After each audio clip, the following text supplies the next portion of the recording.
Stay with us, this gets deeper.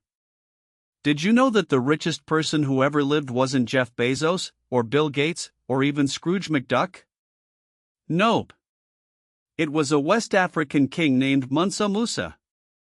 And his story is way more interesting than just piles of gold. We're going on a journey back in time to explore the mighty Mali Empire. Forget boring textbooks. We're talking epic adventures, golden cities, and a whole lot of camels. The Mali Empire wasn't built in a day. It rose from the ashes of the Ghana Empire, which had dominated West Africa for centuries. As the Ghana Empire weakened, smaller kingdoms started popping up. One of these was the Mandinka kingdom, and it was from this kingdom that the Mali Empire would emerge. The key figure in the Mali Empire's early success was a king named Sundiata Keita. He's like the real-life Lion King. After defeating a cruel sorcerer king, Sumanguru Kante, in the 13th century, Sundiata united the Mandinka people and established the Mali Empire. He created a strong foundation with agriculture, trade, and a well-organized government. Now, fast forward a bit. Enter Mansa Musa.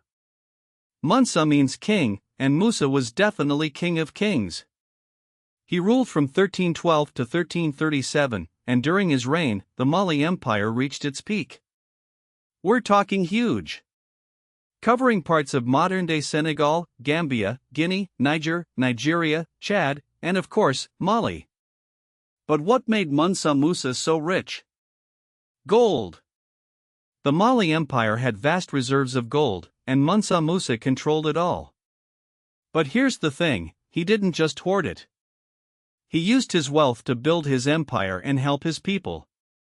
Now, let's talk about Mansa Musa's legendary pilgrimage to Mecca.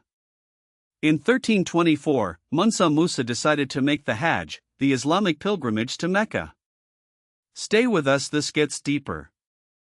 But this wasn't your average backpacking trip. Mansa Musa brought a huge entourage. Thousands of soldiers, officials, slaves, and camels loaded with gold. So much gold. When Mansa Musa and his crew passed through Cairo, they spent so much gold that they caused massive inflation. The price of gold plummeted, and it took years for the economy to recover. Talk about a souvenir shopping spree. But Mansa Musa's pilgrimage wasn't just about spending money. It was also about showing the world the power and wealth of the Mali Empire. He made a huge impression, and news of his riches spread far and wide. One of the coolest things Mansa Musa did was invest in education and culture. He transformed the city of Timbuktu into a major center of learning. He built mosques, libraries, and universities, attracting scholars from all over the Muslim world.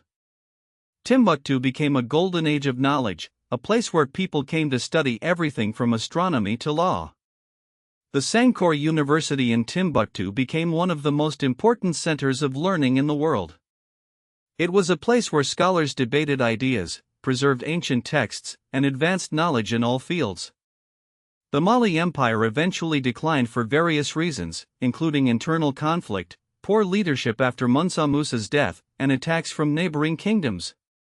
But the legacy of the Mali Empire and Mansa Musa lives on. They showed the world that Africa was not just a land of mystery, but a place of wealth, power, and culture. So, next time you hear someone say that history is boring, tell them about Mansa Musa and his wild ride. It's a story that's sure to grab their attention and show them that history can be fun and exciting.